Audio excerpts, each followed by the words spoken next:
is there's a lot of real stuff that's happening with it, and there's definitely real progress being made, because I feel like people have this idea that it's impossible to cure, which like we'll talk about this a little more later. But um, since so Aubrey has multiple foundations. He has the Sense Foundation, which I guess he has retaken control of that. I'm not 100% sure how that has all played out, but Yeah. and then there's also the Methuselah Foundation, and then there's this new one that he is starting called LevF, which is Longevity Escape Velocity Foundation, and there's already a website up for it, but I'm not sure if they have a logo or anything. But whenever I was first learning about this, I was kind of confused, like what are the differences between Methuselah Foundation and SINS and all the other ones. But SINS specifically, their big accomplishment is that they've developed a type of drug that's known as senolytics. And this type of drug is supposed to go into your cells and remove the junk out of your cells, because eventually your cells get too old and they start killing themselves. And there's a bunch like the other reasons that are mentioned on the SINS website. And these drugs that they've developed go in there and they flush out these cells and they fix the damaged cells.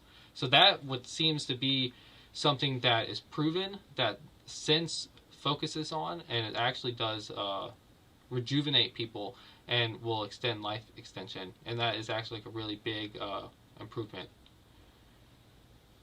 Yeah, that and I don't know if we mentioned yet too the pulse chain sacrifice and stuff where we're able to send 20 some $1 million over to the Sins Foundation, and hopefully we'll work with them more in the future too. Our communities do if we do more sacrifice dates and stuff.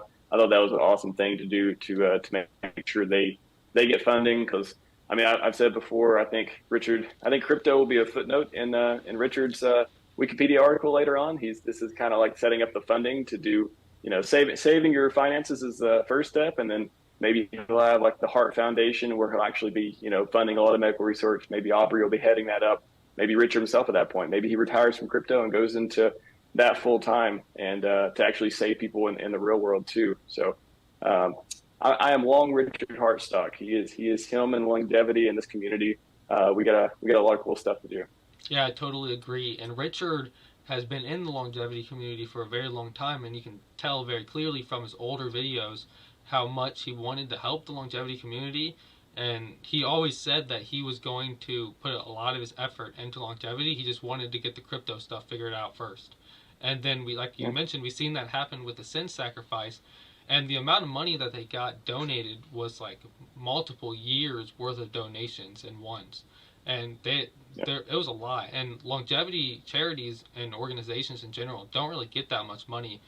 I kind of wish that he was able to do it with PulseX. I was hoping that there was going to be a way to support charity then, but sadly there wasn't. But hopefully in the future, maybe if he comes out with other coins, or it can inspire other people to donate money to these longevity foundations.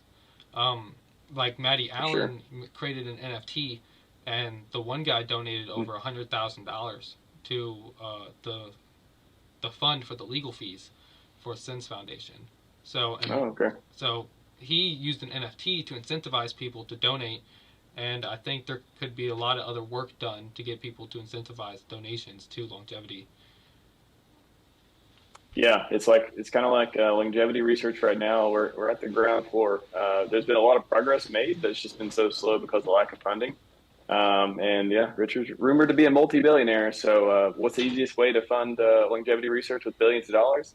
Crypto sounds like a great way to start, and I'm excited. I'm excited for the next decade, 2 decades. I'm excited one day to take these therapies myself when I need them. Once hopefully I won't need them for a while, but yeah, eventually all of our bodies are going to start breaking down, and I'll definitely be glad there'll be therapies around for me, my kids, my family, my friends, and people who want to be around for a long time.